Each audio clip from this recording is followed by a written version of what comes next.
call to order the council meeting for December 20th, 2023. If we could rise for the Pledge of Allegiance.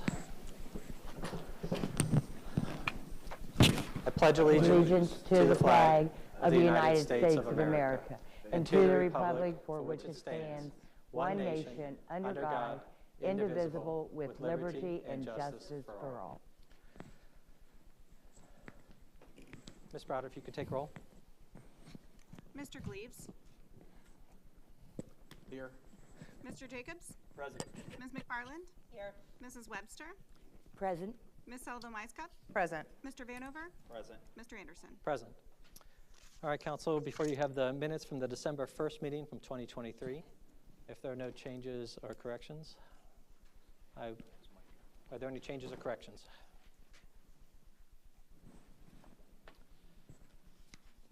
Seeing none, all those in favor of accepting the minutes for December 1st, 2023, please signify by saying aye. Aye. Aye. Opposed? Abstentions? The minutes are approved with 7 affirmative votes.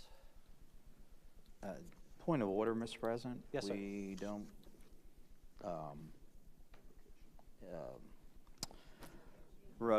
nominate or move to adopt the minutes. Thank you. I appreciate that. We'll get this worked out. Let's go back to number 5. All those are, I'm sorry, I'll accept a motion. Motion to adopt. Second. Moved and seconded. Discussion on the minutes? Seeing none, all those in favor of approving the minutes as submitted signify by saying aye. Aye. Aye. Opposed? Abstentions? The minutes are approved with 7 affirmative votes. Thank you, Mr. Vanover. We'll get this vote straightened out eventually. I appreciate your help. All right, moving on to committee and official reports. First up is Civil Service Commission, Mr. Coleman.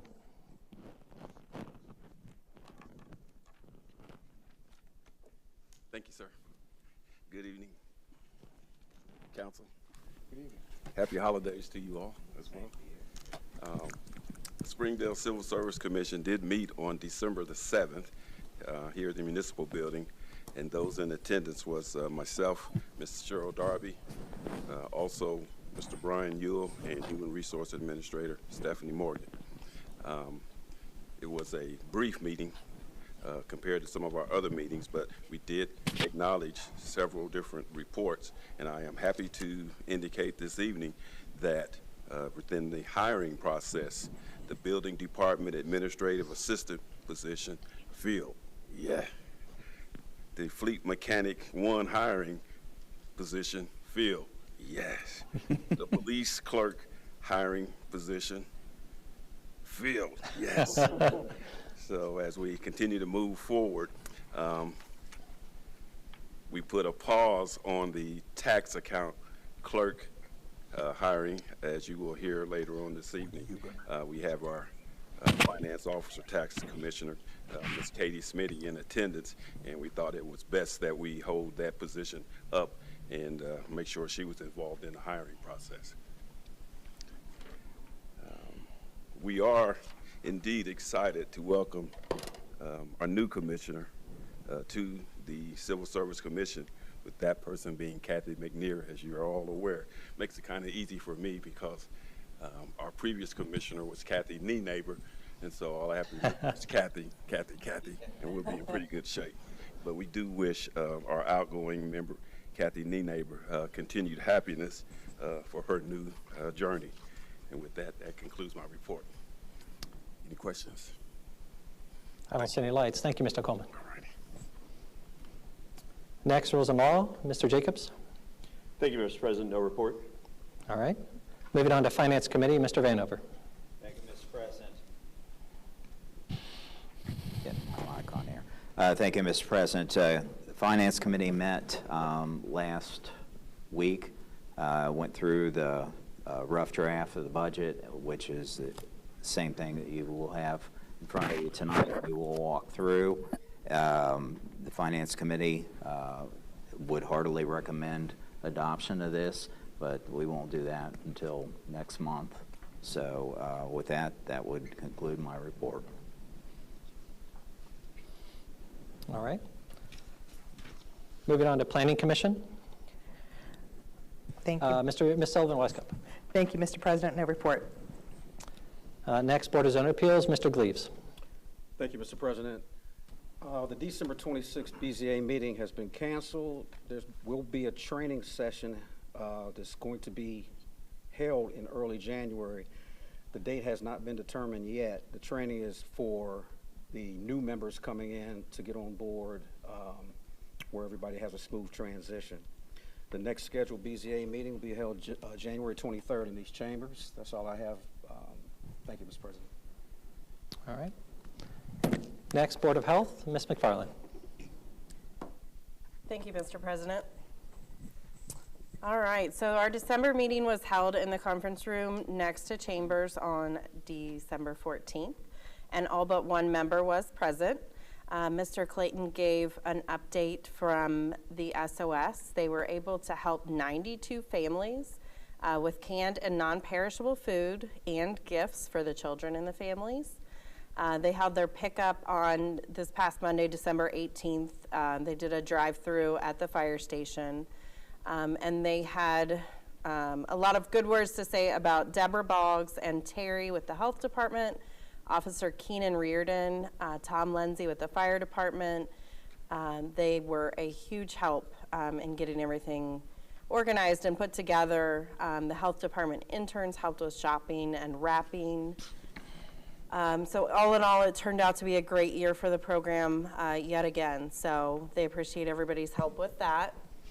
As far as COVID cases, there has been a small increase still in the number of COVID cases. There were 2 vaccine clinics that were held in November with a total of 19 children vaccinated. And there is a grant that the health department is working on for the mosquito control. They should find out that from the Ohio EPA very soon. And it looks like our next meeting is going to be held January 11th, 2024. All right, any questions? Seeing none, thank you. Next, capital improvements, Ms. Sullivan-Weisskopf. Thank you, Mr. President. No report. Moving on to OKI, that stays with me. No report for OKI. There was no meeting in December. The next meeting will be in January, where the new board will be seated, and we'll start taking up business of handing out money again. All right, next we have the mayor's report. The first one for Mayor Hawkins. Thank you, Mr. President. First on my report, I'd like to introduce our new Finance Director, Tax Commissioner, Katie Smitty. Would you come forward, please? You can come to the dais.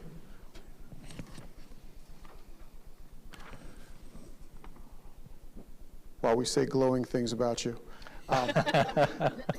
Katie comes to us from Cincinnati Community Action Agency, where she served there for approximately a year and a half as their Chief Financial and Information Officer. Prior to that, she was with the City of Montgomery for approximately 7 years as their Finance Director and Tax Commissioner. Kitty received her master's degree in Public Administration from Wright State and her accounting degree from Xavier University. And she also enjoys spending time with family, fostering dogs, running. And one unique thing, I don't know, I think we had some discussion about this, but she replaces Kathy McNair, who was also a Philadelphia-born individual. So we have another person from Philly who's going to be helping take care of our money. Absolutely. So we are happy to have you. Chief understands that all things fast, drive fast, talk fast, eat fast. So. But welcome, and if you get the opportunity, please introduce yourself to Ms. Smitty. Thank you so much. Absolutely humbled for the opportunity, but so excited to work with this amazing team we have here at the city. So looking forward to all great things coming to Springdale. Thank you. Thank you. Welcome.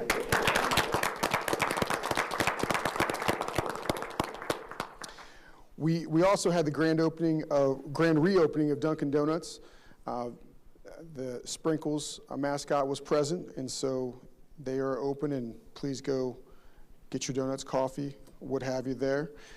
We had the 55th anniversary and ribbon cutting for the Bishop Center with Calvary Church. That was really originally supposed to take place back in 2020, but COVID had derailed that a little bit. We had the swearing in of Officer Kellen Lyons, who had worked with us before in the past and was on a little hiatus and is back with Springdale Police Department, so we welcome him back. and we had the swearing in of a new Sergeant, Garrett Wielander, and he was just promoted, and that took place about a week ago as well. It's important for everyone to know we have the pep rally and Hall of Fame coaches induction on January the 5th at 6:30, Friday evening, so please come and support the youngsters who are playing our winter sports, as well as folks that are being inducted into the Hall of Fame. Give you a general fund report. The beginning balance was $9,516,099.86. The year-to-date actual receipts, $21,439,313.16. Year-to-date expenditures, $22,732,317.58.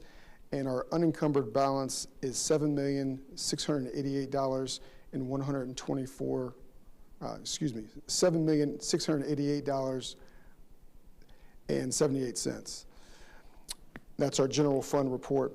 And then a report on SOS. First off, appreciate all the time that folks have put in, health department, fire department, police department, municipal administration, as well as specifically Ms. Boggs is taking things by the reins as well. SOS this year has assisted 92 families, 317 children assisted. There were 169 bags created, 8 bikes, 11 blankets that were donated and crocheted by one of our Springdale residents. We had over 100 food boxes that were given out, and we had great partnerships, as we always do, with a number of different businesses within the city of Springdale. Compass Community Church assisted. We also had Lowe's donated several heaters and cleaning supplies as well. So great appreciation goes out to all that assisted and donated and helped with SOS this year. And that concludes my report. Thank you. I don't see any questions. Next, we'll move on to the administrator's report. Mr. Jones. Thank you, Mr. President. I want to start by thanking Mr. Yule. I think each week, or every meeting, the sound system gets just a little bit better as we tweak it. You guys able to hear down there okay this week?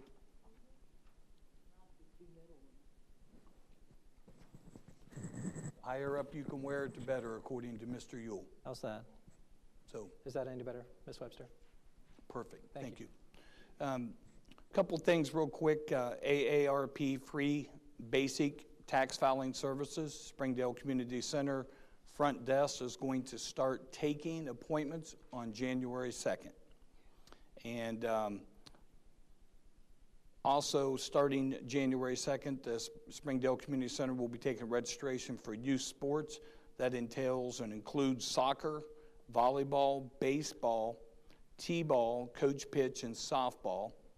And the only other thing I had, I believe now all the elected officials should have their keys. Is that correct? Okay, perfect. Thanks for the reminder tonight to Ms. Webster. That concludes my report. Thank you. All right. Seeing no questions, we'll go on to the law director's report. Mr. Braun. Thank you, Mr. President. I have no report tonight. All right. Next, the engineer's report. Mr. Riggs. Thank you. So the Northland Boulevard project is wrapping up. We submitted final tracings, which is basically 99% construction plans to ODOT on December 10th. So we're in the final stretches of that, at least the design.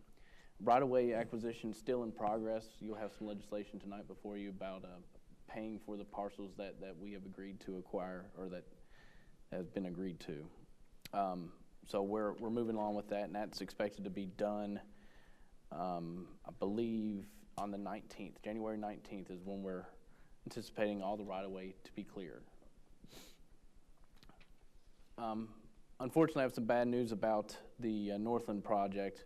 We did submit for an OPWC application for funding assistance. I think it was like $1.3 million. Unfortunately, we were not successful with that, but we're not giving up. We got 2 other grant applications, one with the county that we're currently pursuing. We did pass the pre-application process, and we're recommended to go into the final application, and I believe that is due about the same time, sometime in mid-January, I forget, I think the 18th or 19th. So we're still working on that. The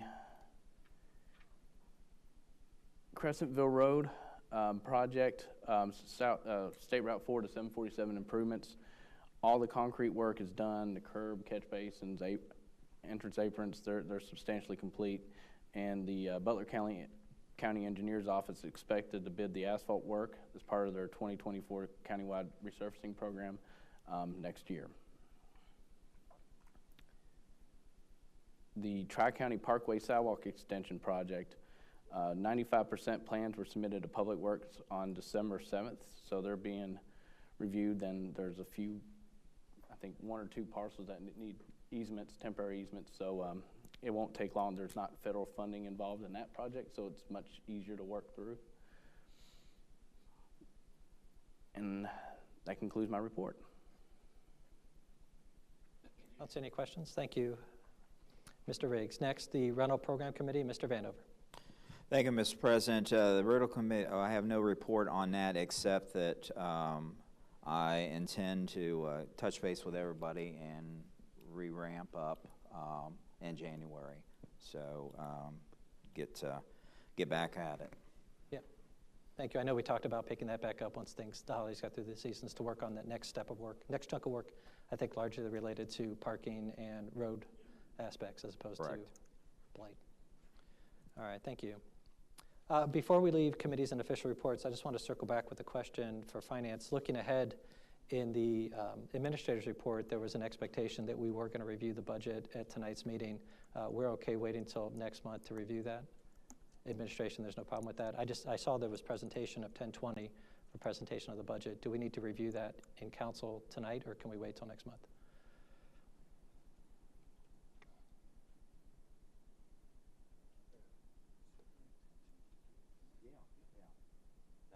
My intention, Finance Committee, is to walk through the budget as we typically always do,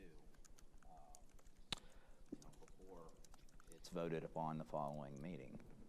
Right, I just didn't know when would we expect to do that, as part of the appropriation ordinance? No, it's right there on section 9. I see section 9. I don't know where my head's at tonight. Thank you. I just want to make sure we caught it. I have all the... All right. Now we're moving on to section number 7, communications.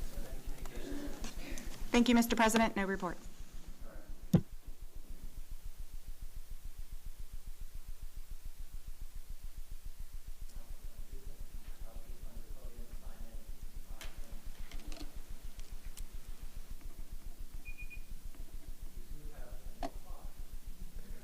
You won't need it on me. I'm just here to give my annual charter revision report. We met on Wednesday, December 6th. All members were in attendance. We did have the swearing in by Mr. Anderson of our newest member, Butch Hafer. We held the election, or I was put back on as chairperson by acclamation. And we do have an opening that's on your agenda tonight. And I believe Ms. Sullivan-Weisskop's bringing in Michelle Miller's name. Michelle would very much like your support to be on charter revision. And then I just had one question. Why did we skip the invocation? So we didn't have prayers prepared ahead of time. Oh, okay. But it's not going to be an ongoing thing, right? Are we going to... Oh, okay.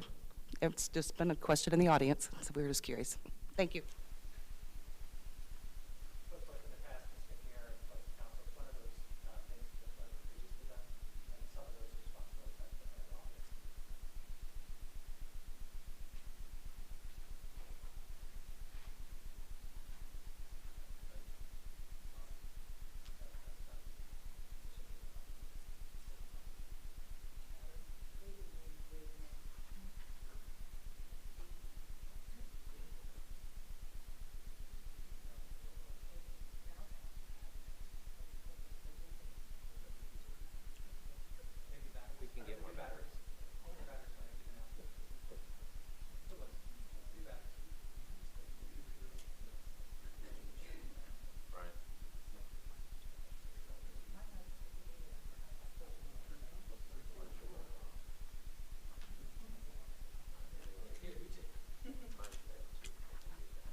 All right, can you hear me? Test, test, test. Better?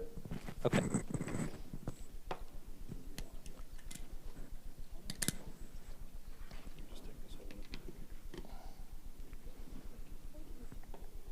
We're on the timer. We'll have to keep the meeting tight. There's like 1 bar left on this mic, too. So pressure's on. Keep your comments brief. All right. Moving on, communications from the audience is still open. If anyone else would like to address council. Second call. Third and final call. Closing communications from the audience. Next, we have presentation of the budget for 2024. Mr. Vanover, when you're ready. All right, thank you, Mr. President. Council, as we get ready to dive into this, I won't go through all the pre-pages. As a matter of fact, I'd be remiss if I didn't offer Mayor or Mr. Jones, you want to make any additional comments before we start?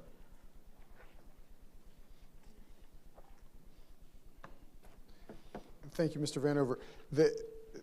Again, thank you to all those in the administration that assisted in this. Stephanie Morgan spearheads this process, and it is I guess it's a labor of love, but it is definitely laborious. Just so residents understand, and for our new members, this process takes months to go through. All the department directors give their, quote, wish lists to the administration. They go through and get pared down. They get sent back. Directors go back and look at those again and send back out their requests in terms of budgetary items. And then the administration goes through putting that together. You'll find as you go through the budget, there are line item notes, which a lot of times will speak to discrepancies in what happened the year before or why there's a change. And so a lot of times, questions that come up get answered, but we have these discussions in case there's other questions, concerns that individuals have. But a lot of them get answered with the diligent notes on the side of it. That's also for the residents and the folks that are here and folks at home watching. If you don't see a lot of questions that come through, it may be because there's a lot of explanations within that document. Mr. Jones? I'm good, thank you. All right, just first the cover page really speaks volumes. Mayor Hawkins mentioned that our current carryover is in excess of $7.5 million. That's great news. However, you project that down the road, that's not going to hold up. We are rapidly losing ground. You know, the departments have their work cut out for them, and I know, as in past, they will work hard on keeping us in line. It's important to point out the expenditures far exceed revenues for 2023, so we have some decisions down the road that will have to be made. We are expecting revenues to drop to $23,406,772 in '24. That is very concerning, to say the very least. So I won't dwell. You have the facts and figures in there. Do yourself a favor and take a look at it, because it truly sets the stage for what the future is going to hold for us as a body, and the work that the administration will also have to work with. We just start through. First off is police department. And if you've got any questions? So for people who haven't been through this before, as we go through each section is how we've done it. We'll read each section. If you have any questions for Mr. Vanover, just chime in. I'll see the light, and then I'll call on you, and then tell him how to make sure it gets answered. Does that still sound right? All right, so Mr. Jacobs has a question. Thank you, Mr. President. There was a couple items, on, and I don't want to belabor this. As we mentioned, we don't have to go through individual details. The DARE program is mentioned 3 times in the first couple of pages. I understand we've discontinued that. I was wondering if administration could kind of speak to that, because I think some members of the public misunderstand why we may be moving away from the DARE program and what vision we might have for replacing it. I don't think the language here is the issue. I just had that question. I know some community members have been talking about it. Thank you. Mr. Yule. Yeah, I'll let Mr. Yule address that. Thank you. A couple things with the DARE program. The DARE program in and of itself has been found to be an ineffective program by the National Institute of Justice and no longer funded as a government program. State of Ohio stopped funding it as well. State of Ohio actually prohibited any schools from actually funding the program as well. They can't use public funds to fund a DARE program. When we looked at the DARE program, we were one of 2 agencies in the county that were still operating DARE. We were operating DARE. The Village of Glendale has DARE in one of their schools, not all of their schools. Fairfield still has DARE, but we were one of the very, very few that still operate DARE. As we looked at what the program was, our officers were tied to an individual curriculum of DARE, which consists of a total of 22.5 hours per school. Not per class, per school, and they typically do 5 grades in each school. So the older grades get about 10 hours of DARE-related educational instruction. The younger grades get anywhere from an hour to an hour and a half of instruction over a 10-week period.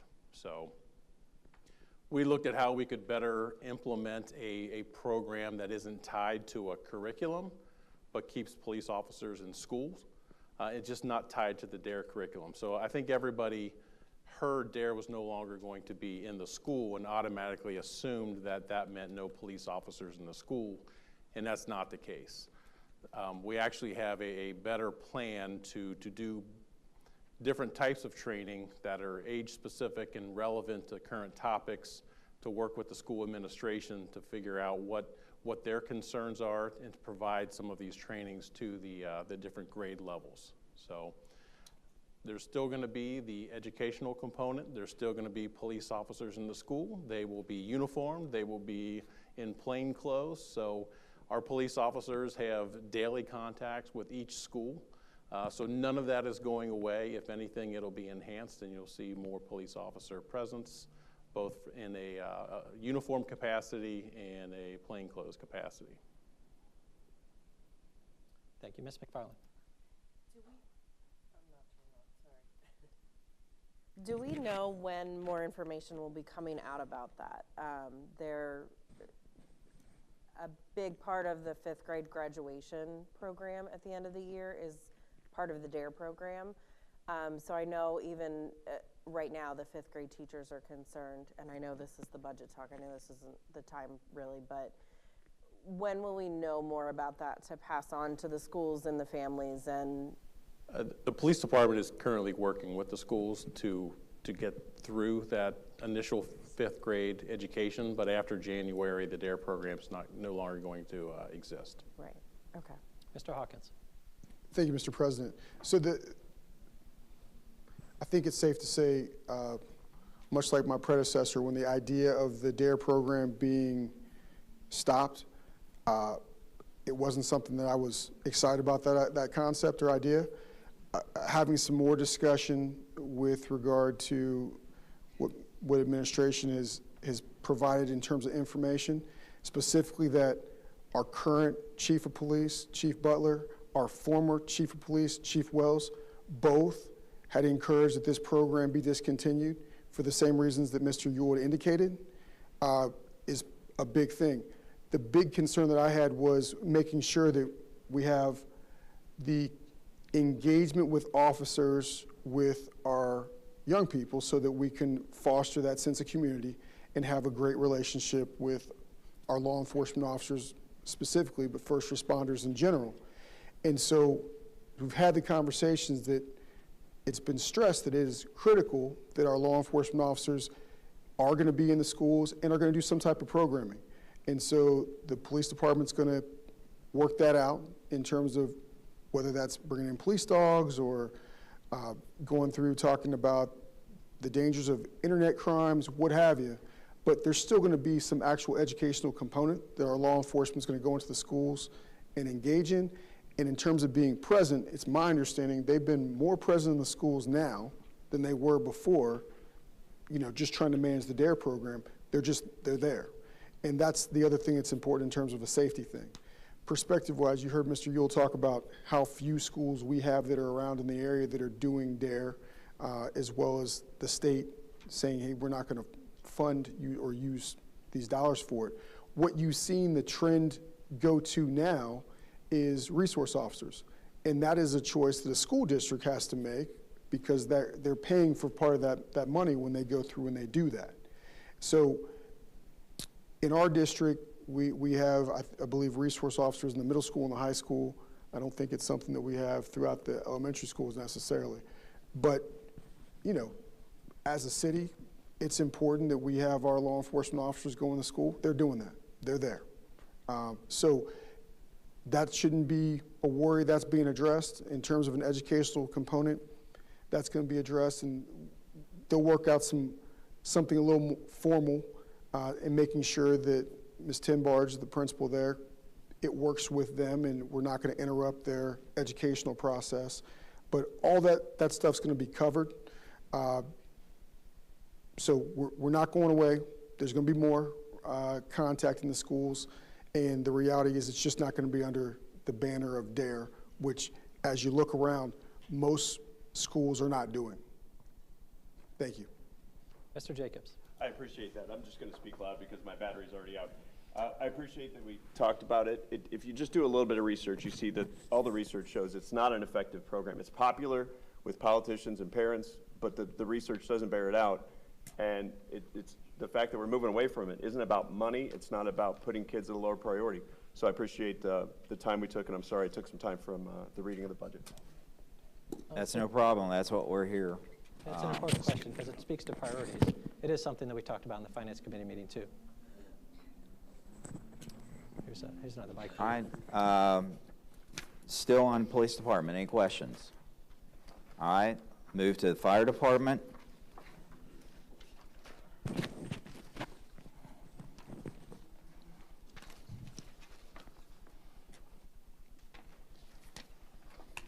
Okay.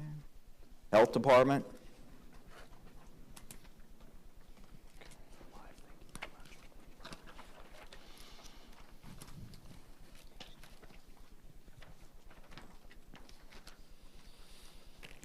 Parks and Recreation.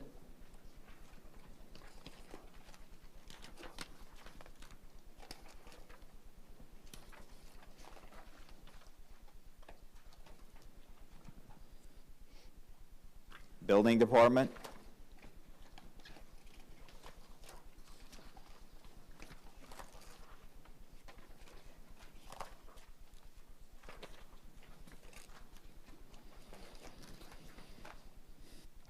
Public Works.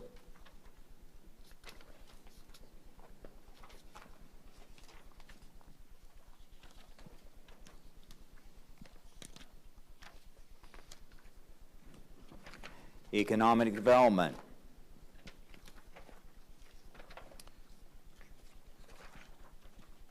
Did we skip administration? Yeah, okay. Nice try, Mr. Jones. Yeah.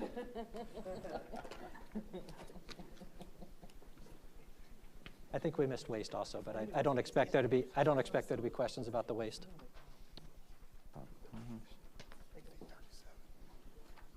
Right.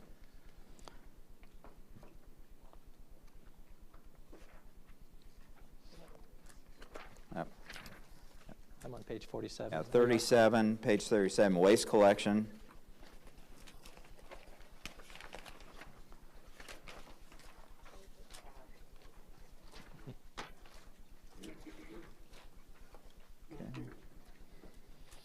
All right, then we'll go to Public Works.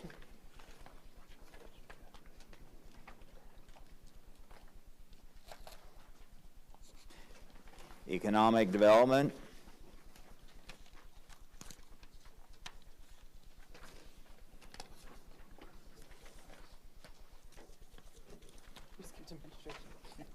Where? I think page 47. Page 47.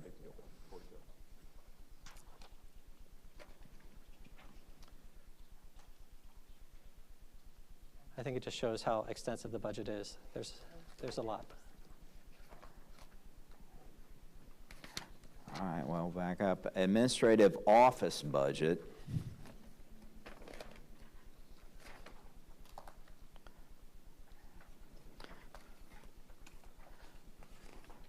Economic development budget.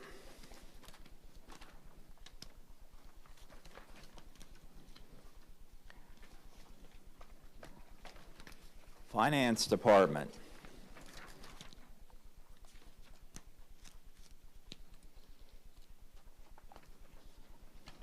Legislative body.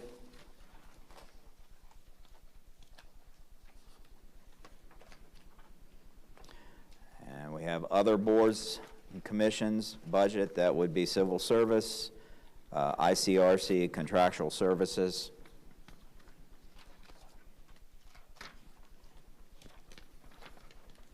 Tax department.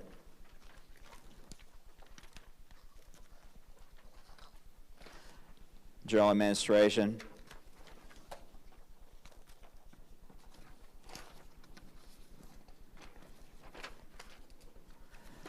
Transfers and advances.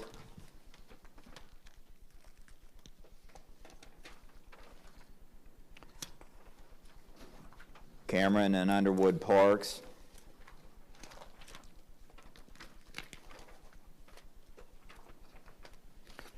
Adult Sports Fund.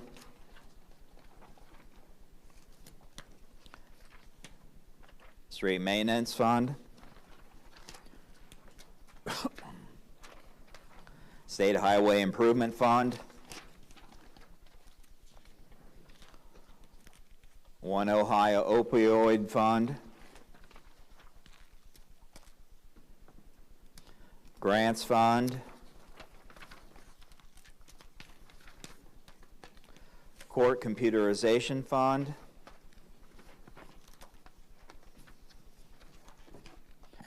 Springdale Youth Boosters.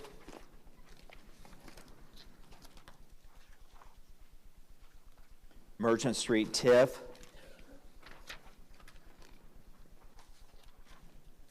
Sheraton Lane TIF.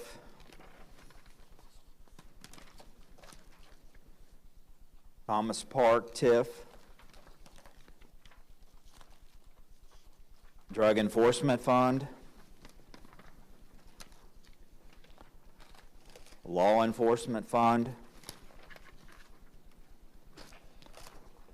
DUI Fund.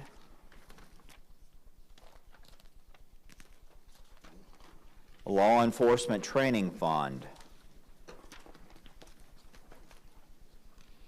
Insurance Trust Fund. Health Insurance Trust Fund. Street Improvement Debt Fund. Capital Improvements Fund.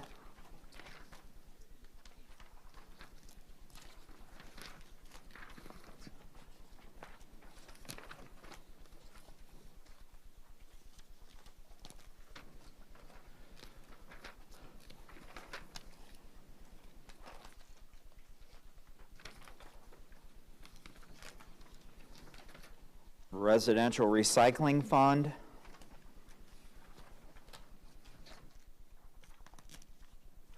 Tri-County Mall TIF Fund.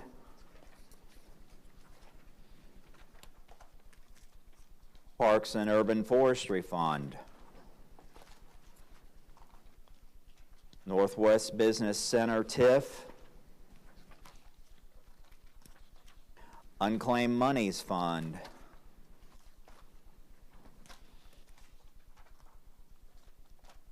OBBS Asset Fund.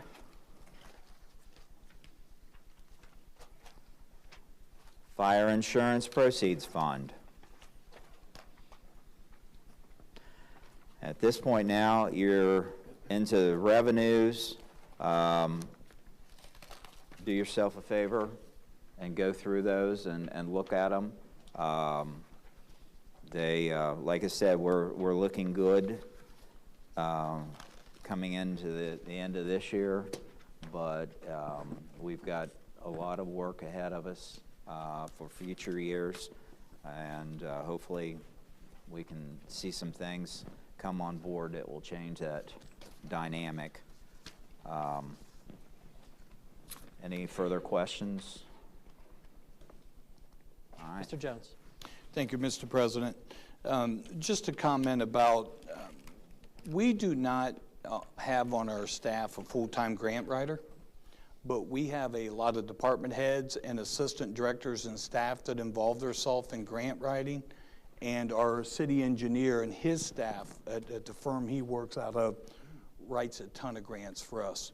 So I'd just like to point that out. You know, many times there are 80-20 or 50-50, and sometimes it's just money that we get that we're not matching. But we would struggle to operate without some of the grants and funding we receive, and I would just like to say that, first of all, point that out, and so when you're going through here, take a good close look at that. But also to point out that there's a lot of staff that works hard for that, and they're not per se grant writers, but yet they seek monies that they realize that's out there. I think we've all heard our engineers say more than once, we've gotten the majority of the Northland project fully, or not fully funded, the majority of it funded, and he's still optimistic and still out there digging for money, hoping to eventually get it all funded. So I just want to thank him publicly and the job that he and his firm does for us, but also the department heads for the work they do on it. Thank you. Thank you, Mr. Jones. Well, and I would be remiss if I didn't give a tip of the hat to the administration, staff, supervisors, and one person who, well, you have this document in front of you. We had a draft of this document just a week ago. So Ms. Stephanie Morgan, who does a yeoman's work on this, I would be remiss if I didn't give her due accolades. We would well, the administration has admitted, we had conversation that her ability to carry this through enables them to stay focused on their operation. So if anybody wants to see what a $25 million budget looks like, there it is. And it has grown a number of years that I have sit here. So with that, Mr. Hawkins. Thank you, Mr. President. And I want to thank and commend Mr. Vanover and Ms. Webster on the Finance Committee.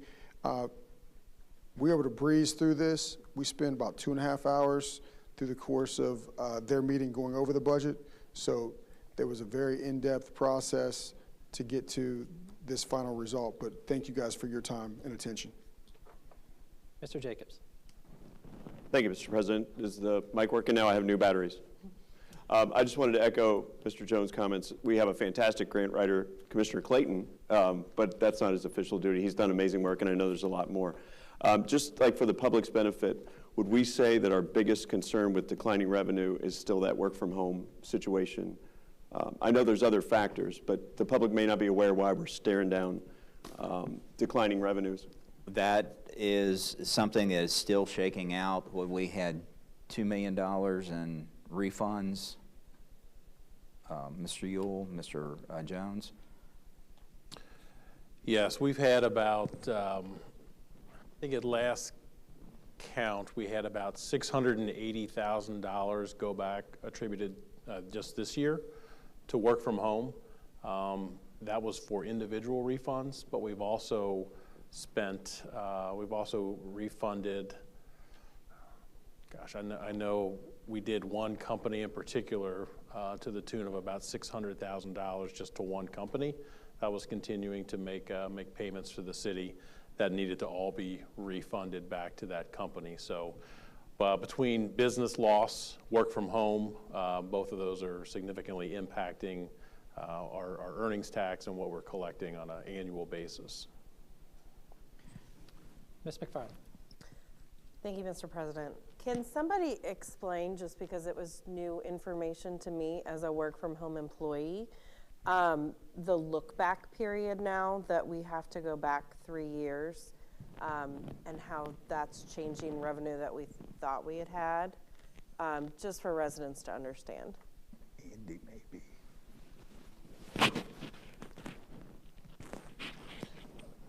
Are you asking from what we collected versus then versus now? Right. I don't have those numbers off the top of my head. Just what the process looks like. What the process is, why it changed, or when it changed, or. So I think everyone was eligible to file for refunds who was continuing to be withheld from their company in 2022, I believe, or sorry, 2021. Mm-hmm. I think 2021, anybody who was withheld in 2021 was eligible to file for a refund in 2022 for any of those withholdings. Similar to this year, anyone in tax year 2022 who was withheld from their employer was able to apply for a refund for any work that was done outside of the city of Springdale, and they were eligible for a refund. Mr. Gleaves. Thank you, Mr. President. I think it's important that we recognize also our fire and police departments and some of the things that I've noticed that they've showed me on some tours that they have done to save money and build camaraderie. They have taken and modified their own buildings, modified their own rooms. They've also built tables in their eating areas that save massive amounts of money, and it shows camaraderie. So they should be commended on them coming together and doing these things to save money and also build a better environment. So, well, if you want one snapshot picture of their efforts, we have a 20-year-old aerial sitting out there that is still, you know, in working order today. We hold our breath that we get the new one before that one gives up the ghost. But yeah, all the departments do streets and roads. They do a tremendous amount of work. Example, rebuilding catch basins. You know, they keep it in-house rather than subcontracting it out.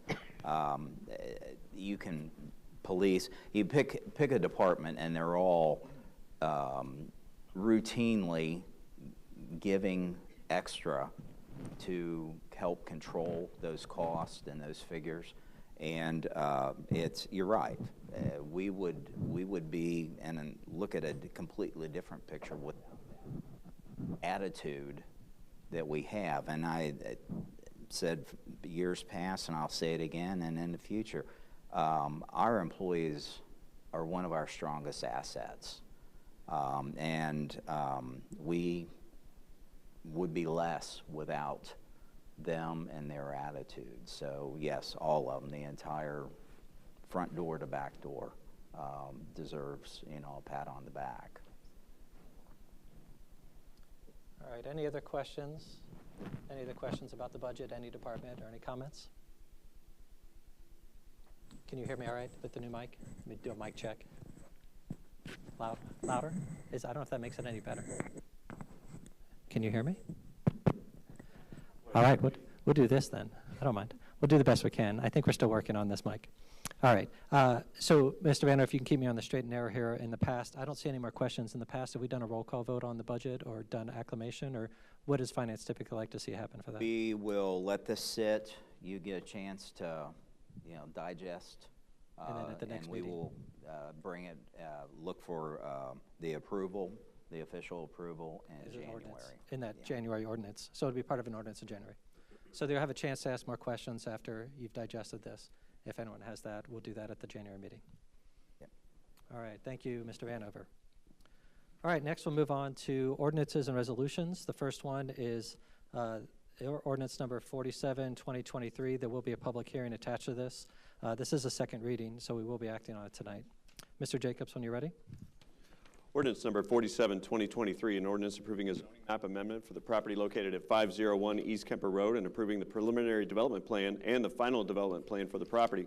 Whereas a Chick-fil-A restaurant is currently being operated on Hamilton County parcel number 0599002000106, which is zoned planned unit development, and the restaurant seeks to consolidate adjacent Hamilton County parcel number 05990020013 with the existing parcel to expand their operations, and whereas the parcel to be consolidated is currently zoned Support Services District, SS, and whereas on November 14th, 2023, the Planning Commission met and considered a modification of the existing planned unit development, PUD, for the real property located at 501 East Kemper Road, and an amendment to the zoning map of the City of Springdale for a portion of the consolidated parcel involving a total of 2.27 acres, the property, the application. And whereas the application sought to rezone a portion of the property from Support Services District, SS, to Planned Unit Development, PUD, to allow for the expansion of the business to an adjacent lot for the construction of an additional drive-through and a lot for additional parking. And whereas, as provided for in Section 153.255G of the Springdale Code of Ordinances, the applicant combined the application with the preliminary development plan and the final development plan associated with the property, and whereas the City of Springdale Planning Commission, in considering the application, recommended approval of the major modification and a zone change for the property from Support Services District, SS, to Planned Unit Development, PUD, and recommended approval of the preliminary development plan and the final development plan. And whereas on December 20, 2023, after proper notice having been given, Council of the City of Springdale held a public hearing to consider the proposed change in zoning from Support Services District, SS, to Planned Unit Development, PUD, and the proposed development plan. And whereas upon conclusion of the public hearing, the Council of the City of Springdale considered in an open meeting the proposed amendment to the City of Springdale zoning map and the recommendation of the Planning Commission to change the zoning of 501 East Kemper Road from Support Services District, SS, to Planned Unit Development, PUD, and the proposed development plan. Now, therefore, be it ordained by the Council of the City of Springdale, Ohio, members elected thereto concurring. Section 1. The recommendation of the City of Springdale Planning Commission with regard to the major modification of the current planned unit development, PUD, at 501 East Kemper Road is hereby approved, and the amendment to the City of Springdale zoning map is granted such that zoning for the consolidated parcel at 501 East Kemper Road is hereby changed from Support Services District, SS, to Planned Unit Development, PUD.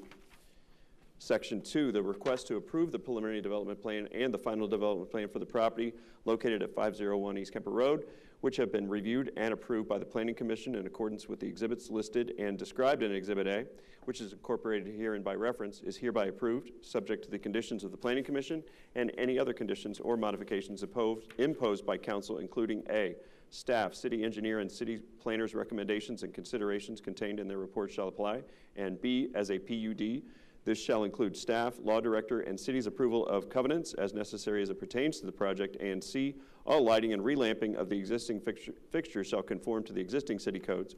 Special lighting fixture conditions regarding the canopy lighting shall be reduced to a medium use from 2 to 10 max illumination, and D, special landscaping conditions to include allowing landscaping to be placed in the public right-of-way as it is illustrated, which shall be maintained by Chick-fil-A, and this shall be reviewed and approved by city staff. This shall be by permit only and is not an easement. And E, additional trees and landscaping in the public right-of-way is illustrated by the applicant to be reviewed and approved by city staff and shall be by permit with the city and is not an easement. And F, the existing structure is not to change. And G, all other zoning code regulations and conditions shall remain in effect, and any change to these conditions shall constitute change in the approved plans. Such changes would require approval from the Springdale Planning Commission. Section 3, Council hereby finds and determines that all formal actions relative to the passage of this legislation were taken in an open meeting of this Council, and that all deliberations of this Council and of its committees, if any, which resulted in formal action were taken in meetings open to the public in full compliance with applicable legal requirements, including Section 121.22 of the Ohio Revised Code. Section 4, this ordinance shall take effect on the earliest date allowed by law. Thank you, Mr. Jacobs. Before I open the public hearing, I just want to check in with the administration. Did you have additional information to share before we go to the public hearing? I don't know that there was, but just want to give you that opportunity. All right, well, at this point, there is a public hearing attached to this. If anyone from the public would like to speak for or against the ordinance and the zone map change, this is your opportunity. Again, you would just come forward to the podium, sign in, give your name and address, and then speak for or against the matter at hand. So at this point, I'm opening the public hearing.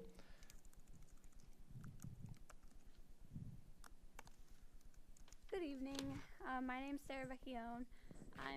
My address is 965 North High Street, Columbus, Ohio, 43215. I'm here representing Chick-fil-A and Kenley Horn, and I'm here to answer any questions related to the civil site design. All right, thank you. We're requesting approval from the council for the proposed site plan. All right. We're still inside the public hearing, and if you want to hang out, if there's questions from council, there'll be an opportunity for them to ask those as well. Is there anyone else that would like to speak for or against the item before we move on to council questions? Second call in the public hearing. Third and final call. All right, I'm closing the public hearing related to ordinance number 47, 2023. Council, this is the second reading. We have had the public hearing. What is your pleasure? Move to adopt. Second. Moved and seconded. Discussion or questions for the applicant or the city? Ms. Sullivan-Weisskopf. Thank you, Ms. I did it again. Thank you, Mr. President. I just wanted to say that on behalf of Planning Commission that we do encourage all of you to vote yes on this. It is a small strip. It's a small strip of grass that is being changed from SS. It's a 2.27 strip of grass. It's being switched from SS to PUD is what we're asking. And what that will do is just include that strip in the original PUD so it's all covered under the same covenants. All right, thank you. Any other questions or comments? Seeing none, Ms. Browder, if you'll poll council. Ms. Sullivan-Weisskopf. Aye. Mr. Jacobs. Aye. Mr. Gleaves. Aye. Ms. McFarland. Aye. Mrs. Webster. Aye. Mr. Vanover. Aye. Mr. Anderson. Aye. Ordinance 47, 2023 is approved with 7 affirmative votes. Thank you for coming out. Sorry we didn't have more questions for you. That's all right. Made my life easy. I appreciate it. All right. Thank you. All right, we'll move on now to ordinance 51, 2023. Mr. Jacobs, when you're ready, and there is an emergency clause attached to this. Ordinance number 51-2023, an ordinance amending Chapter 94 of the Code of Ordinances of the City of Springdale, Ohio, and declaring an emergency. Whereas Council of the City of Springdale, City Council seeks to make certain amendments to Chapter 94 of the Code of Ordinances of the City of Springdale so that it is consistent with changes made by the Ohio Legislature to state tax laws, and whereas City Council seeks to have these amendments to the city's tax code go into effect beginning in tax year 2024. Now therefore be it ordained by the Council of the City of Springdale, members elected thereto concurring. Section 1. Chapter 94 of the Code of Ordinances of the City of Springdale shall be amended as provided for in the attached Exhibit A, which is incorporated herein by reference. All of the provisions contained in Chapter 94 of the Code of Ordinances of the City of Springdale not specifically revised in the attached Exhibit A shall remain in full force and effect. Section 2, Council hereby finds and determines that all formal actions relative to the passage of this legislation were taken in an open meeting of this Council, and that all deliberations of this Council and of its committees, if any, which resulted in formal action, were taken in meetings open to the public, in full compliance with applicable legal requirements, including Section 121.22 of the Ohio Revised Code. Section 3, this ordinance shall take effect on the earliest date allowed by law. Section 4, that this ordinance shall be an emergency measure necessary for the preservation of the public peace, health, safety, and general welfare, and shall, subject to the terms of Article 2D, 3D of the Charter, be effective immediately. The reason for the emergency is the need to have these revised code sections go into effect at the beginning of tax year 2024. All right, Council, you've heard the reading of Ordinance 51, 2023. There is an emergency clause attached. What is your pleasure? Move to adopt. Second. Moved and seconded. Discussion? Mr. Braun? Thank you, Mr. President. I just wanted to let council know that this is something that the legislature each year makes revisions to the tax code. This brings us into compliance with that, and we're obligated by law to adopt these and to make these changes. It's not something that originated here in the city of Springdale. So thank you. Thank you for the air cover, Mr. Braun. Any other questions? All right, seeing none, Ms. Browder, if you poll council. Mr. Vanover. Aye. Ms. Sullivan-Weisskopf. Aye. Ms. McFarland. Aye. Mrs. Webster. Aye. Mr. Gleaves. Aye. Mr. Jacobs. Aye. Mr. Anderson. Aye. Ordinance 51, 2023 is approved with 7 affirmative votes. All right, Council, next we have Ordinance 52, 2023. Mr. Jacobs, when you're ready. Or, I'm sorry, Mr. Braun. Thank you, Mr. President. I wanted to bring to council's attention that you have in front of you an amended Exhibit A. It includes 9 additional properties. When you read the amendment, it would be nice if we could also have a motion to adopt the amended Exhibit A And then after you accept that through a motion, you could do a motion to adopt the amended ordinance. These properties are additional properties since we put the packet out that have reached an agreement with the property. And we anticipated that because we're continuing to negotiate, our agent is, to get these properties approved so that the project is complete. I was talking with the city engineer before the meeting. We might anticipate additional properties at your first meeting in January that we'll reach agreement on, and we'll bring those back to you. But at this time, we do have 9 additional properties, so I would be requesting a motion to amend the ordinance to include the presented Exhibit A. All right, as a matter of process, would we read the ordinance first and then do the motion? So we can read it as is, and then we can do the motion to amend. All right, Mr. Jacobs, if you'd read the ordinance. Ordinance number 52-2023, an ordinance authorizing the purchase of certain real property associated with the Northland Boulevard reconstruction project and declaring an emergency. Whereas the city of Springdale, the city seeks to purchase portions of real property needed in order to complete the road construction project along Northland Boulevard, the project, and whereas the city has reached an agreement with the owners of the property to be purchased in order to complete the project, now therefore be it ordained by the council of the city of Springdale, Ohio, members elected thereto concurring. Section 1. The City of Springdale City Council hereby authorizes the mayor and city administrator to enter into agreements to purchase the needed portions of the real properties identified in the attached Exhibit A, which is incorporated herein by reference. These properties are needed by the city in order to complete the road construction project along Northland Boulevard. Section 2. The mayor and the city administrator are authorized to execute any and all documents needed in order to complete the purchases of the properties identified in the attached Exhibit A. Section 3, council hereby finds and determines that all formal actions relative to the passage of this legislation were taken in an open meeting of this council, and that all deliberations of this council and of its committees, if any, which resulted in formal action were taken in meetings open to the public in full compliance with applicable legal requirements, including Section 121.22 of the Ohio Revised Code. Section 4, this ordinance shall take effect on the earliest date allowed by law. Section 5, that this ordinance shall be an emergency measure necessary for the preservation of the public peace, health, safety, and general welfare, and shall, subject to the terms of Article 2D, 3D of the Charter, be effective immediately. The reason for the emergency is the need to complete these acquisitions in order to meet property acquisition deadlines associated with the Northland Boulevard Road project. Council, you've heard the reading of the ordinance as submitted. We have a request to amend the Exhibit A. Would anyone like to make a motion to amend? I'd like to make a motion to amend Exhibit A. Second. All right. Moved and seconded to amend the ordinance with an update, with the updated Exhibit A as presented to council at the meeting tonight. Is there any discussion or questions about the motion to amend the exhibit? All right, seeing none, Ms. Browder, will you please poll council on the motion to amend Exhibit A? Ms. Sullivan Wisecup? Aye. Mr. Jacobs? Aye. Ms. McFarland? Aye. Mrs. Webster? Aye. Mr. Vanover? Aye. Mr. Gleaves? Aye. Mr. Anderson? Aye. The motion to amend the Exhibit A for Ordinance 52-2023 is approved with 7 affirmative votes.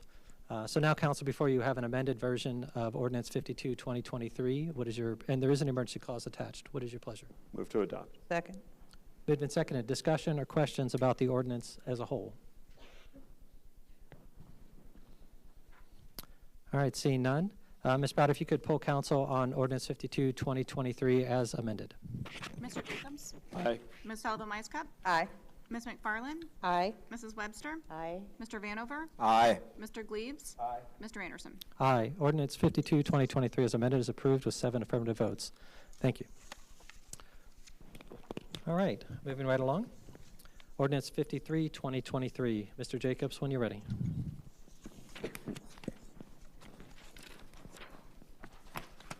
Ordinance number 53-2023, adopting a supplemental appropriation estimated receipts ordinance to make appropriations for current expenses and other expenditures and adjust estimated receipts for the city of Springdale, Ohio for the fiscal year ending December 31st, 2023. Whereas supplemental appropriations are necessary at this time to provide for the current expenses and other expenditures of the city of Springdale during fiscal year 2023, be it ordained by the Council of the City of Springdale, Ohio, members elected thereto concurring. Section 1.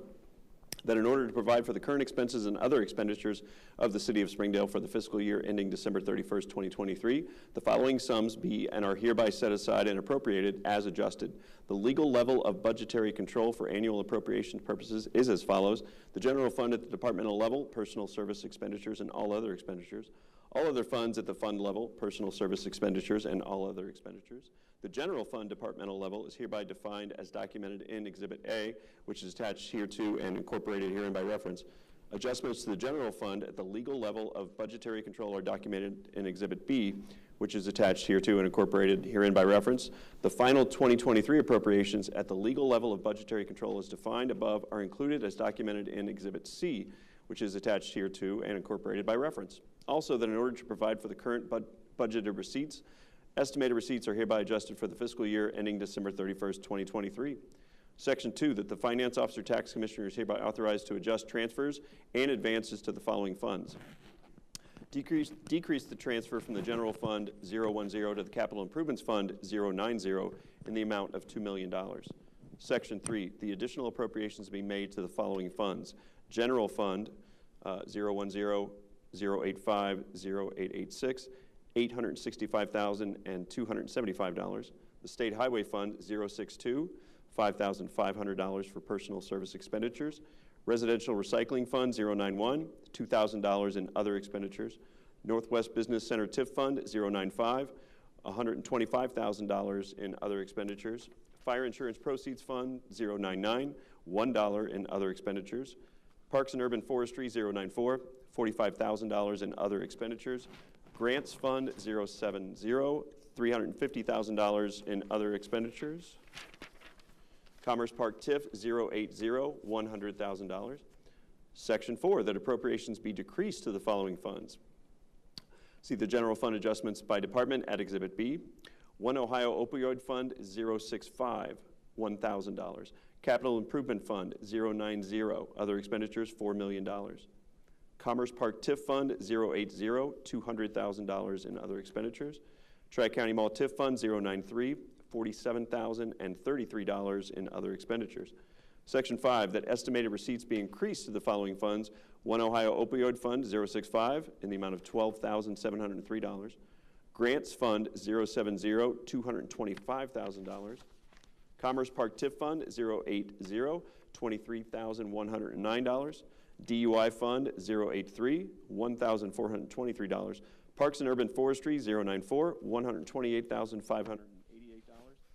Northwest Business Center TIF Fund 095, $100,000. Section 6, that estimated receipts be decreased to the following fund: Capital Improvements Fund 090, $1,312,000. Section 7, that the Finance Officer Tax Commissioner is hereby authorized to draw warrants for payments from any of the foregoing appropriations upon receiving proper certificates approved by the mayor or city administrator, or upon effectiveness of an ordinance of council to make the expenditures, provided that no warrants shall be drawn or paid for salaries or wages except to persons employed by authority of and in accordance with law or ordinance. Provided further that the appropriations for contingencies can only be expended upon approval of 2/3 vote of council for items of expense constituting a legal obligation against the city and for purposes other than those covered by the other specific appropriations herein made. Section 8, that it is found and determined that all formal actions of this council concerning and relating to the adoption of this ordinance were taken in an open meeting of this council, and that all deliberations of this council and of any of its committees that resulted in such formal action were in meetings open to the public in compliance with legal requirements, including Section 121.22 Ohio Revised Code and the rules of this council adopted in accordance therewith. Section 9, that this ordinance shall take effect and be in force from and after the earliest period allowed by law. Council, this was a first reading. Is there any questions or comments at this time? All right, seeing none, we'll see that again at our next meeting. All right, next we'll move on to Ordinance 54, 2023. Mr. Jacobs, when you're ready. Ordinance number 54, 2023, adopting a temporary appropriations ordinance for the period January 1st, 2024 until the fiscal year 2024 appropriation permanent ordinance is adopted by City Council. Whereas it is necessary to adopt a temporary appropriation ordinance for current expenses and other expenditures for the City of Springdale for the period of January 1st, 2024 until the permanent fiscal year 2024 appropriation ordinance is adopted, and whereas there will be sufficient receipts to meet these needs, now therefore be it ordained by the Council of the City of Springdale, Ohio, members elected thereto concurring. Okay. Section 1, that a temporary appropriation is hereby adopted to provide for current expenses and other expenditures of the City of Springdale for the period January 1st, 2024 until the permanent fiscal year 2024 appropriation ordinance is developed, or adopted, excuse me. Section 2, that said appropriations are as follows: $700,000 to the general fund, funds 010, 085, and 086, $20,000 to the street maintenance, repair, and construction fund 061, $5,000 to the state highway fund 062. Section 3, that the mayor and city administrator are hereby authorized to draw warrants for payments from any of the foregoing appropriations upon receiving proper certificates and vouchers herefor. Section 4, that it is found and determined that all formal actions of this council concerning and relating to the adoption of this ordinance were taken in an open meeting of this council, and that all deliberations of this council and any of its committees that resulted in such formal action were in meetings open to the public in compliance with all legal requirements, including Section 121.22 Ohio Revised Code and the rules this council adopted in accordance therewith. Section 5, that this ordinance shall take effect and be enforced from and after the earliest period allowed by law. Thank you, Mr. Jacobs. I think Mr. Braun wants to give me a correction on process for the previous ordinance. I had it marked on my sheet as a first reading, but it's a financial ordinance, so we can't act on it tonight. That's correct, Mr. President. All appropriation ordinances only under Ohio law require one reading and go into effect immediately. Thank you. So thank you for keeping us on. Mr. Vanover, was that your comment as well? Got it. All right. So, Council, we're going back to the reading for Ordinance 53, 2023. As you heard, this is an appropriation ordinance, so it does not require a second reading or an emergency clause. It would still go into effect tonight. So, related to Ordinance 53, 2023, this was the supplemental appropriation and the adjusted receipts. What is your pleasure? Move to adopt. Second. All right, moved and seconded. Is there any discussion or comments now knowing that we'll be taking action tonight? All right, seeing none. Ms. Browder, if you could poll council on Ordinance 50. Mr. Jacobs? Aye. Ms. Feldman-Weisskopf? Aye. Mr. Vanover? Aye. Ms. McFarland? Aye. Mrs. Webster? Aye. Mr. Gleaves? Aye. Mr. Anderson? Aye. Ordinance 53, 2023 is approved with 7 affirmative votes. All right, Council, we've heard the reading of Ordinance 54, 2023. Mr. Braun, we're okay to continue. We don't have to read that again? Perfect. Mr. Jacobs, thanks you. All right, so Council, you've heard the reading of Ordinance 54, 2023. This is adopting the temporary appropriation ordinance for the period until the fiscal year 2024 appropriation is permanent. A permanent ordinance is adopted. This is another, it was a first reading, but as it's financial ordinance, as we heard, we can act on it tonight. What is your pleasure? Move to adopt. Second. Moved and seconded. Any questions or discussion on Ordinance 54, 2023? Seeing none, Ms. Browder, when you're ready, poll council. Ms. Feldman-Weisskopf? Aye. Mr. Jacobs? Aye. Mrs. Webster? Mrs. Aye. Okay. Mr. Gleaves? Aye. Mr. Vanover? Aye. Ms. McFarland? Aye. Mr. Anderson? Aye. I was waiting for that. Ordinance 54, 2023 is approved with 7 affirmative votes. All right, moving along. Ordinance 55, 2023. Mr. Jacobs, when you're ready.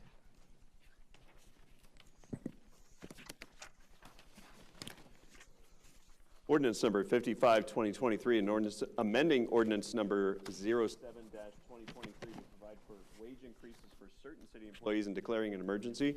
Whereas the City of Springdale, the city periodically adjusts compensation paid to city employees, and whereas Ordinance 07-2023 is the most recent ordinance which established compensation rates for certain city employees, be it ordained by the Council of the City of Springdale, Ohio, members elected thereto concurring. Section 1, that ordinance number 07-2023 is hereby amended to reflect wage increases for certain city employees as set forth in Exhibit A, which is attached and incorporated herein by reference. Section 2, the revised compensation to be paid by city employees contained in the attached Exhibit A shall be effective December 31st, 2023. Section 3, council hereby finds and determines that all formal actions relative to the passage of this legislation were taken in an open meeting of this council, and that all deliberations of this council and of its committees, if any, which resulted in formal action were taken in meetings open to the public in full compliance with applicable legal requirements, including Section 121.22 of the Ohio Revised Code. Section 4, that this ordinance shall take effect from and after the earliest time allowed by law. Section 5, that this ordinance shall be an emergency measure necessary for the preservation of the public peace, health, safety, and general welfare, and shall, subject to the terms of Article 2D, 3D of the Charter, be effective immediately. The reason for said declaration of emergency is the need for proper pay grades to be in place at the beginning of calendar year 2024 and to allow for the continuity of services to the public. Council, you've heard the reading of Ordinance 55, 2023. There is an emergency clause. What is your pleasure? Move to adopt. Second. Moved and seconded. Questions or discussion about ordinance 55, 2020? Mr. Hawkins. Thank you, Mr. President. Look for council's support with regard to this. I will tell you as a brief anecdote, I did have a young lady who grew up in Springdale, just graduated from Princeton last year, going to college, been a lifeguard, was mentioning that our neighbors to the east are paying their lifeguards $15 an hour. And while she'd love to come back to Springdale this summer, it's like, why would I do that if I can go make more money someplace else? So we appreciate your support on this. All right. Any other questions or comments? Mr. Jones. Thank you, Mr. President. I think I will just, Mayor Hawkins, this is consistent, the increase that we're requesting is consistent with that of the police and fire unions. Thank you. Any other questions? See none, Ms. Browder, if you poll council. Okay, Ms. Sullivan Wisecup. Aye. Mr. Jacobs. Aye. Mrs. Webster. Aye. Mr. Vanover. Aye. Ms. McFarland. Aye. Mr. Gleaves. Aye. Mr. Anderson. Aye. Ordinance 55, 2023 is approved with 7 affirmative votes. All right, council, next we're moving on to Resolution R35, 2023. This is a resolution to backfill the charter revision from a member who has moved to the Board of Zoning Appeals at our last meeting. We use the same process as we did in last month's meetings where the floor will be opened. You don't need a second. You can nominate. If there's just one, then we'll move forward with that. And then not. But before we get to the nominating process, we'll start by reading the ordinance in full with a blank, and then we'll go from there. So, Mr. Jacobs, when you're ready. Resolution number R35, 2023, a resolution appointing a nominee to serve as a member of the City of Springdale Charter Revision Committee for the unexpired term ending December 31st, 2025. Whereas a vacancy will occur on the City of Springdale Charter Revision Committee for the unexpired term ending December 31st, 2025, and whereas the Council of the City of Springdale, Ohio has determined that a nominee shall be appointed to fill the vacancy and serve as a member of the City of Springdale Charter Revision Committee for the remainder of the term ending December 31st, 2025. Now therefore be it resolved by the Council of the City of Springdale, Ohio, with members elected thereto concurring. Section 1, that a nominee be and is hereby appointed to serve as a member of the City of Springdale Charter Revision Committee for the unexpired term ending December 31st, 2025. Section 2, council hereby finds and determines that all formal actions relative to the passage of this legislation were taken in an open meeting of this council, and that all deliberations of this council and of its committees, if any, which resulted in formal action, were taken in meetings open to the public in full compliance with applicable legal requirements, including Section 121.22 of the Ohio Revised Code. Section 3, that this resolution shall take effect and be enforced from and after the earliest period allowed by law. All right, council, at this point, we'll open the floor for nominations for the member of the Charter Revision, Mr. Gleaves. Thank you, Mr. President. I would like to appoint Michelle Miller to the City of Springdale Charter Revision Committee. Most of us know Michelle. I think all of us do. She's very active in the community as of now. I believe she's on the board of SOS. She's been a soccer coach for years. She's with Princeton grad. She is just Springdale. And she'd be very, very, very good for this position. And I would like to appoint her. Second. The floor is still open for nominations. Are there any other nominations for the seat? That's who I was nominating. She had asked me to. All right, seeing none by acclamation, if we could read Resolution R35, 2023, inserting the name Michelle Miller in the blank. Title only or the whole thing? Maybe take a motion. Okay. Resolution number R35, 2023, a resolution appointing Michelle Miller to serve as a member of the City of Springdale Charter Revision Committee for the unexpired term ending December 31st, 2025. Whereas a vacancy will occur in the City of Springdale Charter Revision Committee for the unexpired term ending December 31st, 2025, and whereas the Council of the City of Springdale has determined that Michelle Miller shall be appointed to fill the vacancy as serve as a member of the City of Springdale Charter Revision Committee for the remainder of the term ending December 31st, 2025. Now therefore be it resolved by the Council of the City of Springdale, Ohio, with members elected thereto concurring. Section 1, that Michelle Miller be and is hereby appointed to serve as the member of the City of Springdale Charter Revision Committee for the unexpired term ending December 31st, 2025. Section 2, council hereby finds and determines that all formal actions relative to the passage of this legislation were taken in an open meeting of this council, and that all deliberations of this council and of its committees, if any, which resulted in formal action, were taken in meetings open to the public in full compliance with applicable legal requirements, including Section 121.22 of the Ohio Revised Code. Section 3, that this resolution shall take effect and be enforced from and after the earliest period allowed by law. Move to adopt. Second. Council, you've heard the reading. We have a motion and second. Are there any other discussions or comments before we vote? I do want to echo Mr. Gleaves' comments. Michelle Miller, I served with her on Board of Zoning Appeals before she moved to planning. When you say she's Springdale, I think you're right. She's lived here a long time and has a lot of good connections in the community. So as you heard earlier from the podium, she'd be a welcome member to join the Charter Revision Committee. Ms. Sullivan-Wisecup? Oh, sorry. All right. I didn't want to forget. See no other lights. Ms. Browder, if you poll council. Mrs. Webster? Aye. Mr. Jacobs? Aye. Ms. Sullivan Wisecup? Aye. Mr. Vanover is what Aye. I was gonna say. Got it. Ms. McFarland? Aye. Mr. Gleaves? Aye. Mr. Anderson? Aye. Resolution R35, 2023 is approved with 7 affirmative votes. And I'd like to point out to Mr. Coleman's comment earlier about about civil service. This was a case where council was able to replace a Michelle with a Michelle. So I feel like we're doing our part to make it easier on all of our chair people. So, all right. All right, moving on. Next, I'm sorry, Ms. Sullivan-Wisecup. Thank you. I would like to make a motion to go to an executive session to discuss economic development matters. Second. Moved and seconded to move to executive session. Is there any comments or discussion before we take a vote? See none, Ms. Browder, if you would poll council on the motion to move into executive session for the purposes of economic development. Ms. Sullivan Wisecup? Aye. Mr. Vanover? Aye. Mr. Gleaves? Aye. Mr. Jacobs? Aye. Ms. McFarland? Aye. Mrs. Webster? Aye. Mr. Anderson? Aye. Motion approved 7-0. Administration, are we expecting any action out of this? All right. All right, council, we're in executive session.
Is this better now? Is your battery dead?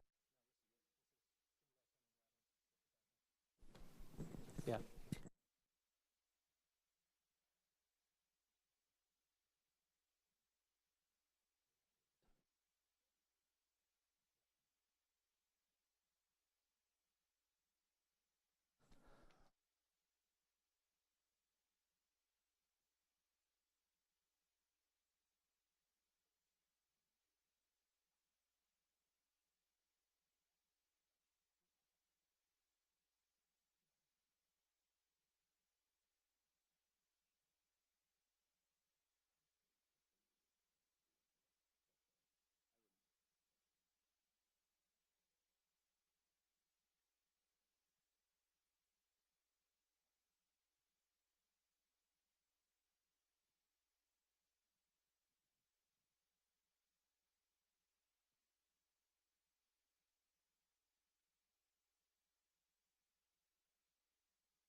Council has returned from executive session.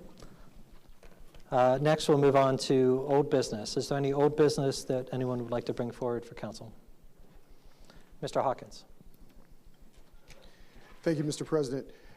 We had some discussion last meeting regarding speed, specifically over on Crescentville. Mr. Ross had come through, and administration has reached out to Mr. Ross, but wanted to update council as well as our residents regarding Crescentville.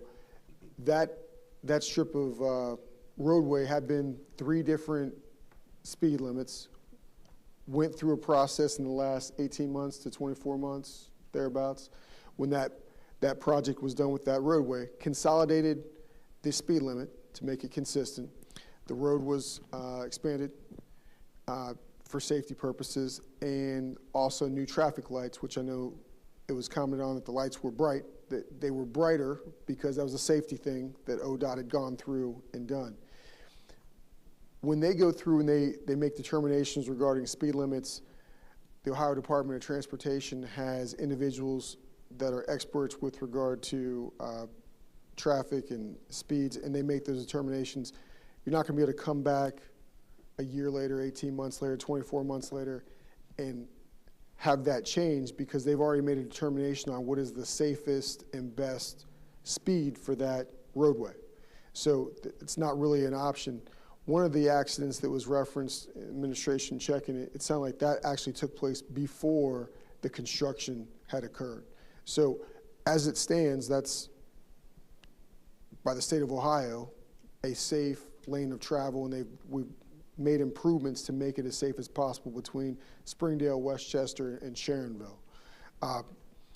There's a reality that we want folks to come in like Mr. Ross did. Mr. Gleaves had some folks comment to him with regard to some concerns on Springdale Lake Drive in that area with regard to speeding and not obeying stop signs.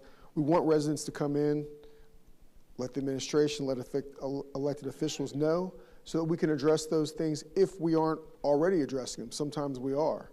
We use law enforcement, increased enforcement presence, and so that's one of the things that's going to happen in Springdale Lake Drive as well as on Crescentville. We also have our, I call them speed sticks, there's probably more appropriate radar signs. We also use those for detecting how fast folks are traversing in a certain area so that we can make adjustments. But just want our elected officials and the residents to know those are issues that have been addressed and are being addressed moving forward. Thank you.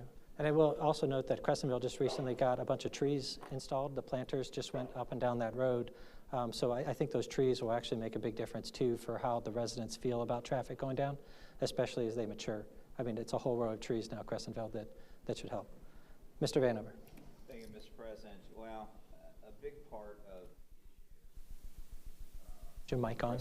Turn your mic on.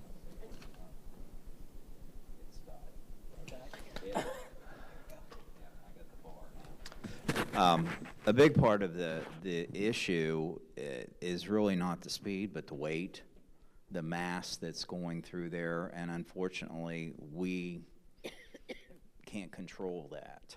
And you're right, the trees are nice. Matter of fact, I got a hold of Mr. Jones and Mr. Yule yesterday morning because there was a tree already down, and it wasn't hit by a car, which irritates me even more, but that's a whole nother story. But yeah, that's a big issue there, is the mass, the weight of these trucks, as you know, as compared, once you tie in the numbers that are coming through there. But the speed would be the lesser of the two. All right. All right. Ms. Webster. I want to make a public apology to Mrs. Gilmore from the last meeting. I inadvertently voted no for her, and I did not mean to do that. So I apologize to her in public, and, last meeting, and I'm doing it again tonight. So I think she will accept my apology. Thank you for that.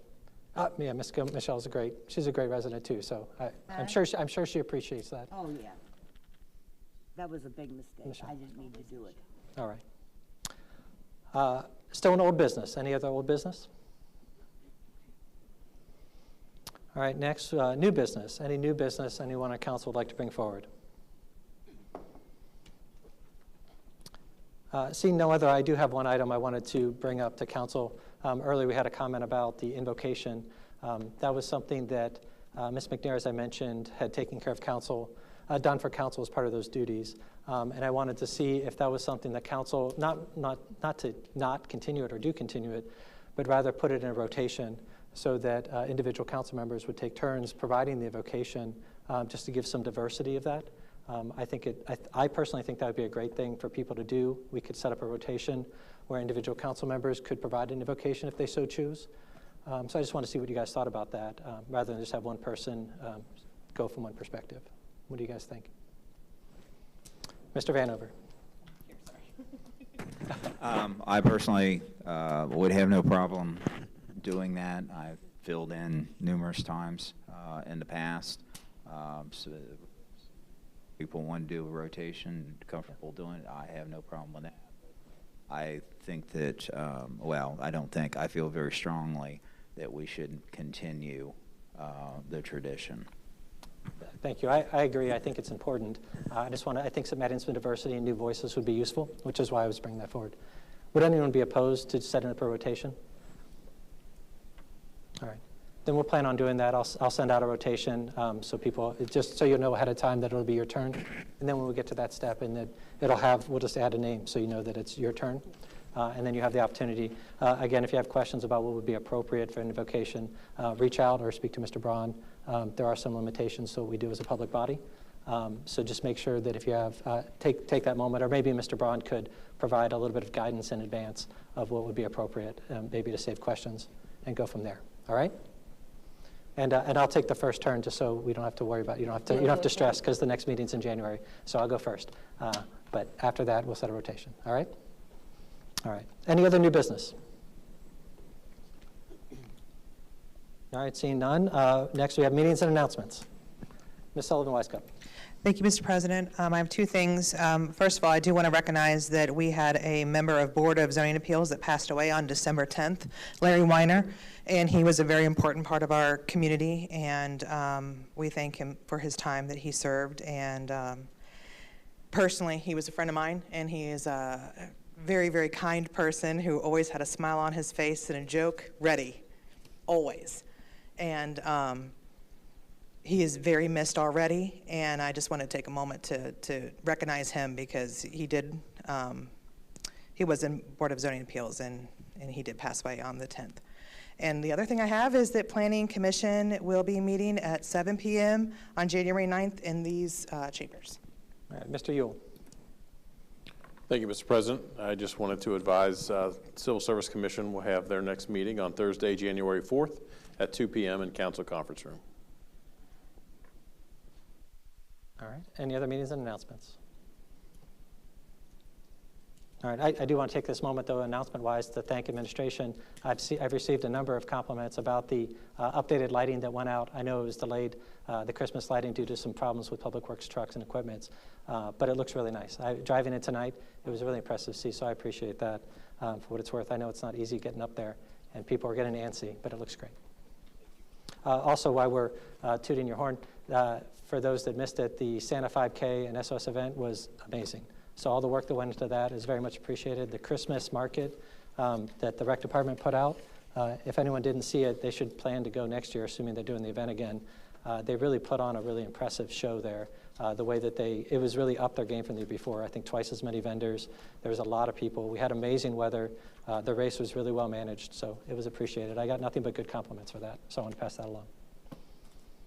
All right. Any other meetings and announcements? All right, next, communications from the audience. If there's anyone that would like to address council for any reason, communications to the audience is open.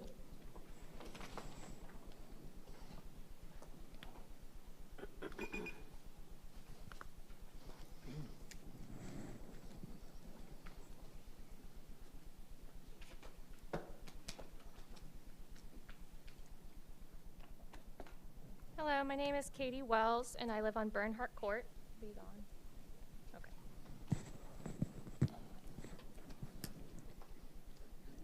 With the news that Artisan Village defaulted on their loan, I am wondering what the next steps are for Tri-County Mall and what that means for Springdale. All right. Is there anyone that would want to take a stab at that? Mr. Braun? As you're aware, there's currently legal proceedings pending in Hamilton County. So I think the answer to that is those proceedings will control what happens to that. There's multiple layers of financing and agreements that will be renegotiated, and there will be loans that will be sold if you're following the docket. That's in the process of happening. So I think my quickest answer to you is stay tuned. Another follow-up to that is, I just want to clarify, I know like in the default process, the water and the electric are going to get shut off and BJ's has to leave and Mi Casa Mall has to leave. Will that affect the outside businesses that are in the lot, or are they two completely separate entities? I'm not sure if we have information on that. Administration, do you have it, Mr. Braun? Yeah, Mr. Lansing indicated to me that those are separate. Okay.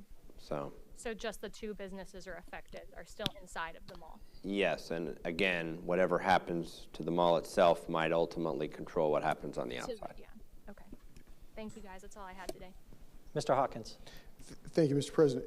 And Katie, the reality is if everything went through as planned, as quickly as they wanted to, they'd have to shut down anyway to go through and do that whole electrical water changeover.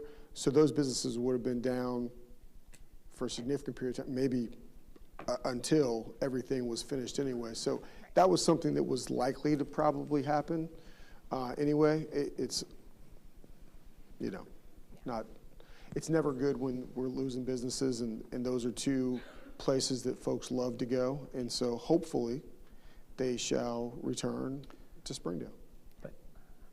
I will add, we get it. A lot of people are going to ask us questions about it. It's not being ignored. There, as Mr. Braun said, there's proceedings that limit what we can talk about. Right. But just because we don't talk about it every meeting doesn't mean we're not working on it. So as soon as we can share things, I think we will, but we don't want to ever do that in a way that would jeopardize or make it more difficult for any developers that might want to come in or continue in the space that they're in. But yeah, it's a hot topic. I agree. But stay tuned is not the best answer, but I think it's the best one we can give right now. Yeah, thank you guys so much. I appreciate it. All right. Thank you. All right, we're still in communications from the audience. Would anyone else like to address council for any reason? Second call. Third and final call. All right, I'm closing communications from the audience. Next, I think there's a Scribner's error in the agenda. I think right now it's listed as update on still in development and then recap. We typically, I think, do it in the reverse. But rather than try to dictate what Mr. Jacobs will do, since both of those are his items, I'll turn it over to you for both the update and the recap in whatever order you think is most appropriate. Thank you, Mr. President. As you review your internal memorandum, item 1 was addressed by ordinance 47, 2023, an ordinance approving a zoning map amendment for the property located at 501 East Kemper Road. That was approved with 7 affirmative votes. Item 2 was addressed with ordinance 55-2023, an ordinance amending ordinance number 07, 2023 to provide for wage increases for certain city employees. That was approved with 7 affirmative votes. Item 3 was addressed by ordinance 51-2023, an ordinance amending Chapter 94 of the Code of Ordinances of the City of Springdale, and that was approved with 7 affirmative votes. Item 4 was addressed with ordinance 52-2023, an ordinance authorizing the purchase of certain real property associated with the Northland Boulevard reconstruction project. That was approved with 7 affirmative votes. Item 6 was addressed by ordinance 54-2023, adopting a temporary appropriations ordinance for the period January 1st, 2024 until the fiscal year 2024 appropriations. That was approved with 7 affirmative votes. Item 7 was addressed by Resolution R35-2023, appointing a member to serve on the City of Springdale Charter Revision Committee, and Ms. Miller was approved with 7 votes, or it was by acclamation, I believe. 7 votes. Yeah. Acclamation was for the nomination and then votes. Yeah. Item 7 was addressed by ordinance 53-2023, ordinance adopting the annual appropriations estimated receipts for fiscal year ending December 31st, 2023. That was approved with 7 affirmative votes as well. And I think that's it. Did I get them all? Yeah. And then items requested for next meeting. We'll have a resolution requesting advance payment from the county auditor at our January meeting.